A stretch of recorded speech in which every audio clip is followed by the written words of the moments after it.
Mon Dieu, je cherche parmi eux un homme. Ce matin, Dieu n'est pas à la recherche de beaucoup de gens. Ce matin, Dieu n'est pas à la recherche d'une foule. Il est juste à la recherche d'un homme, un seul. Un seul. Quel est le travail que Dieu demande à cet homme? C'est de se tenir à la brèche. Et aujourd'hui, mon message, c'est se tenir à la brèche. Aujourd'hui, si je veux vous parler de brèche, peut-être que ça va avoir moins de sens dans le monde actuel. Maintenant, pour comprendre, je vais faire avec vous le tour dans les temps anciens, pour que nous puissions voir en soi, c'était quoi une brèche. Une brèche, c'est un ussi, ou un chemin, ou quelque part qu'on a creusé, volontairement, ou peut-être accidentellement, par où peuvent passer certains trafics. Dans les temps anciens, par exemple, la plupart des villes étaient construites pour éviter l'entrée de l'ennemi.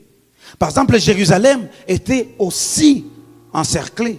C'est pour ça que vous entendez dans la Bible parler de muraille de Jérusalem. Maintenant, pourquoi on encerclait les villes? Pour rendre difficile l'accès de l'ennemi dans la ville. Parce que dans les temps anciens, comme aujourd'hui, les gens veulent toujours conquérir. Ils veulent conquérir les terres. Ils veulent dominer sur les gens. Et ils sont capables de tout faire. Même de tuer. Maintenant, parce que les gens savaient que il y avait vraiment ce problème-là, les gens construisaient de murailles dans leur ville pour que l'ennemi n'ait pas accès. Jéricho, n'est-ce pas aussi un exemple? Pour que l'ennemi n'ait pas accès. Maintenant, ils avaient aussi besoin de fois à sortir dans la ville pour aller peut-être chercher d'autres choses ailleurs. Donc maintenant, ils laissaient de petits ussis par lesquels ils pouvaient contrôler la venue de l'ennemi, ou ils pouvaient sortir pour aller chercher quelque chose dont ils ont besoin pour la ville. Ça, c'était la brèche.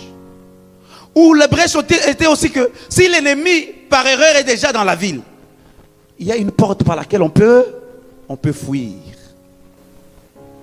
Mais aussi, l'ennemi aussi, quand il venait, il pouvait créer une brèche. Il vient, il ouvre une porte quelque part pour que vous ne puissiez pas comprendre que l'ennemi est déjà en train d'entrer dans votre ville. Et le diable a des fois aussi, dans ta vie, il ne veut pas venir pour que tu le vois. À des fois, il crée de brèches, des petites ouvertures par lesquelles il peut passer subtilement et rentrer et s'installer dans ta famille, dans ta vie. Les bonnes brèches sont celles que toi, tu ouvres, connaissant que je les ai ouvertes pour une protection. Des bonnes brèches sont celles que toi, tu as ouvertes. Tu as dit, en cas de quoi, je passerai par là. Mais si c'est une brèche accidentelle, ou peut-être que c'est une porte que tu as ouverte par le péché ou par quoi que ce soit, ça devient une fatalité contre toi. Parce que ça sera la porte d'entrée de l'ennemi dans ta vie. C'est pour ça, par exemple, que la Bible dit, ne donne pas l'accès à qui? Au diable. Ça veut dire, ne laisse pas une porte d'entrée pour le diable dans ta vie. Maintenant, quand il faisait le miracle et qu'il laissait une brèche, on laissait quelqu'un à la brèche. Cette personne-là était en train de voir qu'est-ce qui se passe, comment il peut passer les choses. Cette personne-là était celui par qui le peuple tout entier pouvait être sauvé en cas de problème. Et Dieu maintenant, en ce temps, nous dire qu'il a besoin d'un homme qui se tient pour les autres. Parce que quand tu te tiens à la brèche, ça veut dire que tu te tiens à la brèche pour les autres. Je cherche parmi eux un homme qui élève un mur et qui se tient à la brèche devant moi en faveur du pays. Ça veut dire que la personne qui se tient à la brèche, souvent ne se tient pas toujours pour lui. Souvent, il est là pour les autres. Je veux dire à quelqu'un, toutes les fois que Dieu va t'élever, toutes les fois que Dieu va te bénir, sache que Dieu ne nous bénit pas pour nous-mêmes. Dieu ne nous place pas à des places pour nous-mêmes. À deux fois, Dieu te place quelque part parce qu'il sait que par toi, quelqu'un d'autre va bénéficier. C'est pourquoi on dit qui se tiendra devant moi, mais en faveur du pays. Mais malheureusement pour ce cas, Dieu n'a pas trouvé une seule personne. Une seule. Donc le pays est appelé à être détruit. Parce qu'il n'y a pas un seul homme qui veut se lever pour garder la brèche. Dieu t'a élevé dans ta famille. Il t'a élevé pour que tu bénisses les gens. Dieu t'a placé dans cette église. Il t'a placé parce qu'il sait que tu dois être à la brèche. Dieu t'a placé dans ce mariage-là. Tu dois être à la brèche. Dieu t'a placé dans, je ne sais pas dans quel domaine de la vie. Il attend quelque chose de toi. Tu n'es pas là où tu es par hasard. Ceux qui sont à la brèche, ce sont des gens qui ont le cœur pour les autres. Pour être à la brèche, il faut avoir le cœur pour les autres. Il ne faut pas être égoïste. Parce que si tu es seulement concentré sur toi, tu ne peux pas être à la brèche. La plupart des fois, les gens, quand ils parlent d'être à la brèche, ils parlent toujours de l'intercession. Ce n'est pas que l'intercession. Oui, l'intercession est une grande partie, mais il y a encore beaucoup d'autres choses. Premièrement, la personne qui est à la brèche doit avoir le sens d'appartenance. Ça, c'est très important. Le sens d'appartenance. Dire que cette personne pour qui je veux faire quelque chose, il est parti de moi. Tu vois, Abraham et Lot ont eu un problème. Vous le savez, n'est-ce pas? Et Lot, dans son choix, il a été trop égoïste. Il a choisi le côté où c'était beau pour lui à ses yeux. Mais même quand Abraham est resté, lui, dans les Mamré, dans les montagnes de Mamré, il se souvenait toujours de Lot. Parce que Lot, c'est son frère. Quand Dieu vient dire à Abraham, je veux aller consumer Sodome et Gomorrhe, Abraham sait que Lot, c'est son frère. Écoute, il ne commence pas à prier pour Lot. Il commence à prier pour la ville. Oh Seigneur, la ville. Mais quand on regarde bien, Abraham n'avait pas le cœur de toute la ville, mais il savait que là, dans la ville-là, il y a mon frère. Parce que quand il demande, Seigneur, 50 personnes, Dieu dit, il n'y a pas 50. Papa, 40, Dieu dit, il n'y a pas 40. Papa, 10, Dieu dit, il n'y a pas 10. Il dit, mais est-ce que tu sais que mon frère est là-bas? Et quand tu lis Genèse chapitre 19, au verset 29, la Bible dit que Dieu s'est souvenu de Lot à cause de la prière d'Abraham. Donc Abraham s'est tenu à la brèche pour Lot.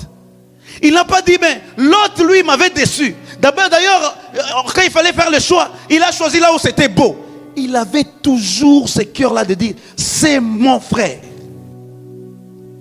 Tant que tu n'auras pas créé un sens d'appartenance, tu ne seras jamais capable d'être digne d'être à la brèche. Parce que pour toi, tu n'as pas une connexion avec la personne pour qui tu dois être à la brèche. Néhémie est à Suse, dans un autre royaume, où ils ont été pris en captivité. Mais chaque fois qu'ils voient quelqu'un qui vient de chez eux, ils lui posent la question, comment va chez nous? Comment va notre famille? Toi qui es là, est-ce que tu t'intéresses même de comment se porte ta famille? Ou tu as dit déjà que moi, je suis déjà au Canada, ça va. Hein? Moi, j'ai tout ce qu'il me faut.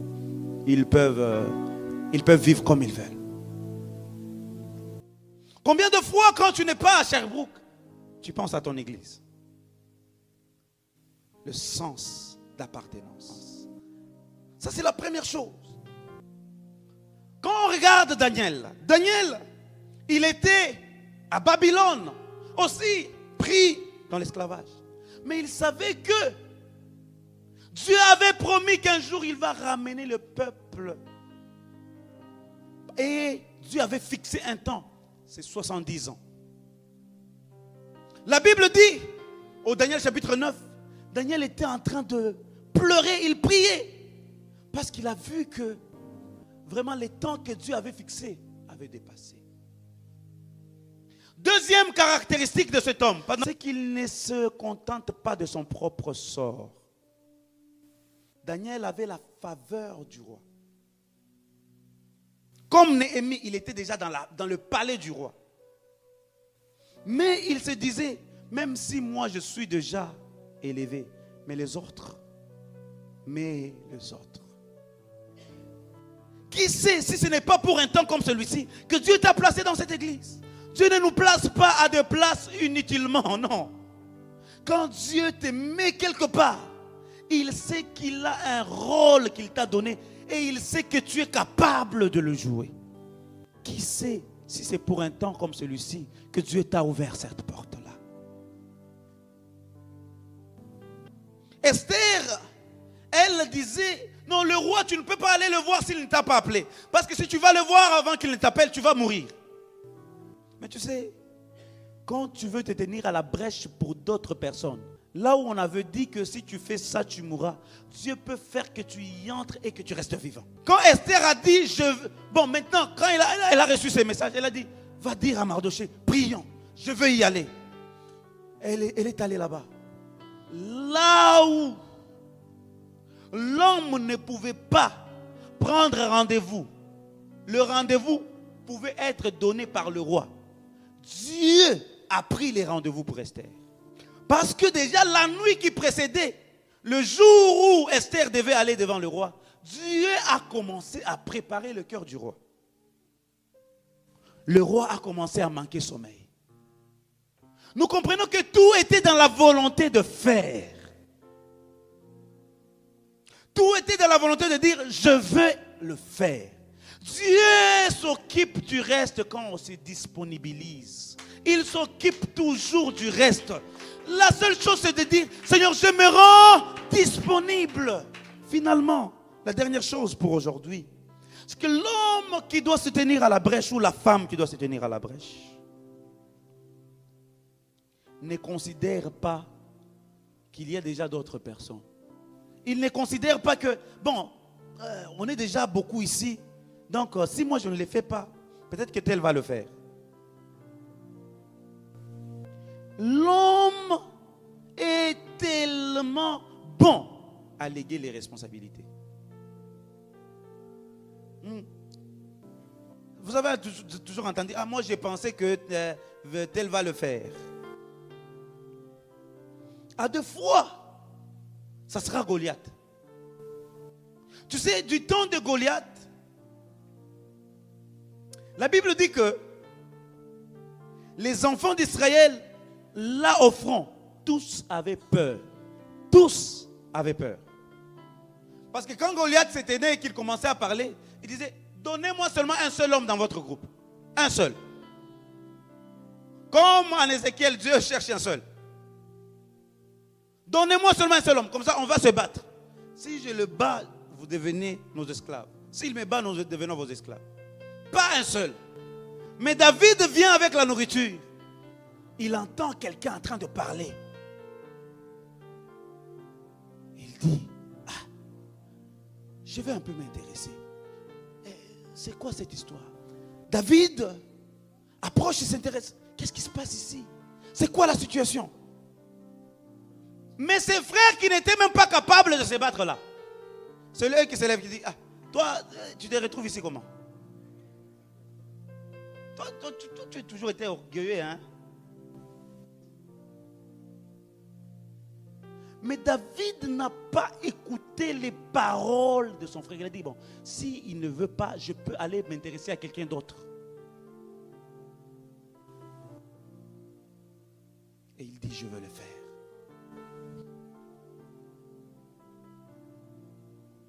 Il ne faut pas dire que non, papa Michel est là, papa Esron est là, Donc ça veut dire que ça va bien aller. Pour cette église, je vais conclure avec l'église. Pour cette église, peut-être que ce n'est pas par moi que Dieu fera ce qu'il veut faire. Peut-être que c'est par toi. Mais tu dis, bah, il y a déjà la chorale. Il y a déjà les intercesseurs, ça va bien. Quel est le rôle que tu joues? Peut-être. Intéresse-toi. Intéresse-toi. Intéresse-toi. Lèvons-nous, nous allons prier.